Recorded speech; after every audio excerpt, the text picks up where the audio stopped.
تبلیغ والے کیا خاندانی مثال دیتے ہیں. یہ گوروں کے پاس یہ موٹیویشن کی چیزیں آپ کو نہیں ملیں گی.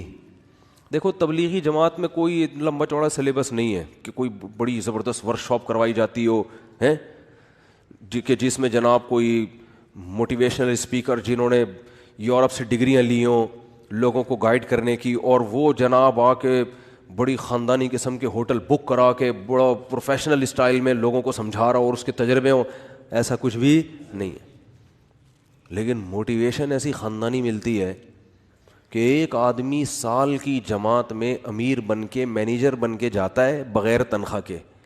ایک سال مختلف قوموں کے مختلف ڈیزائن کے مختلف عمر کے لوگوں کو مینیج کر کے ان میں لڑائی نہ ہونے دینا, اور پورے سال کے بعد وہ واپس تمیز سے گھر آ جاتا ہے.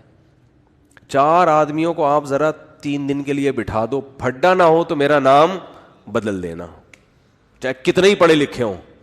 کھانے پہ الگ پھڈا ہوگا ان کا, آج یہ پکے گا وہ کہے گا یہ نہیں پکے گا, اب تو آرڈر ہی چلا ہوتا ہے لازمی ہوگا. یہ تو اس لیے نہیں ہوتا کہ جب پھڈے کا ٹائم آتا ہے تو ہم جدا ہو جاتے ہیں نا, بیٹھے گٹر کے ڈھکن پہ 2-4 گپ شپ لگائی بات کی. پھڈا ہونے سے پہلے ہی کیا ہو جاتے ہیں الگ. 3-4 دن کسی کے ساتھ رہو, ایک ہدف ہو تو آپ دیکھو چھوٹی چھوٹی باتوں پہ جھگڑے شروع ہو جائیں گے آپ کے, چھوٹی چھوٹی باتوں, کھانے پہ جھگڑے شروع ہو جائیں گے. بہت دیکھیں ہم نے.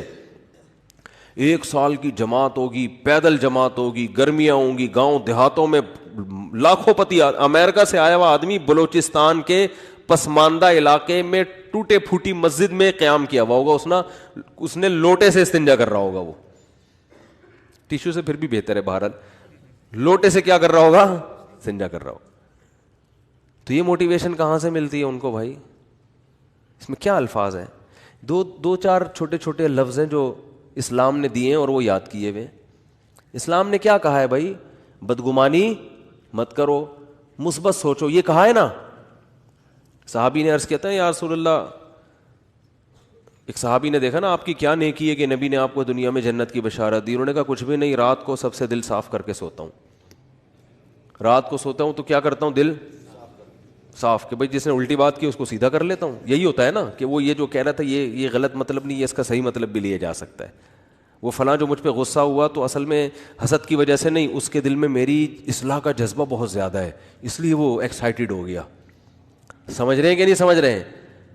دل صاف کر کے سونا یہ بہت بڑی نیکی ہے.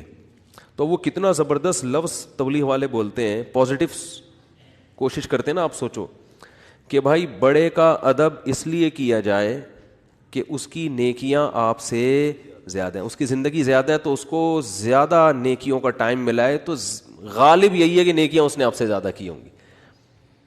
چھوٹے پہ شفقت یہ سوچ کے کی جائے کہ اس کے گناہ آپ سے کم ہے. کیا ہٹو بچوں مثال ہے یا نہیں بھائی؟ وہ ہم پتہ کیا کہہ رہے ہوتے ہیں, یہ چھوٹا ہے اس کو کیا پتا, میری نمازیں بھی اس سے زیادہ, میری زکاتیں بھی اس سے زیادہ. یہ تو بھی بچہ ہے کل کا, ابھی تو اس نے کوئی قربانی دی نہیں ہے, میں نے ماں باپ کی خدمت بھی اس سے زیادہ کی. اور بڑے کے بارے میں سوچتے ہیں کہ جو بدماشیاں میں کر رہا ہوں وہ اس نے مجھ سے زیادہ ہی کی ہوں گی. ٹھیک ہے نا, جو برائیاں مجھ میں ہیں, اس کی عمر 10 سال بڑی ہے تو 10 سال اس کے گناہ مجھ سے زیادہ ہیں.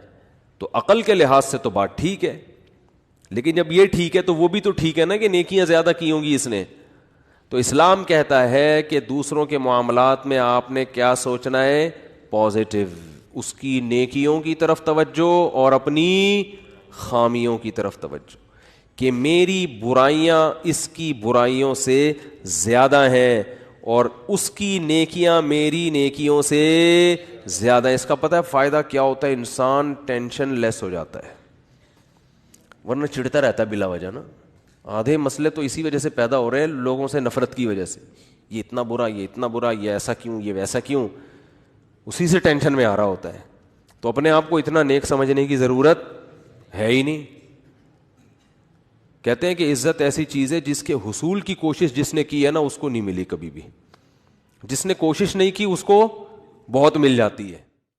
صلی اللہ علی محمد صلی اللہ علیہ وسلم. وسلم.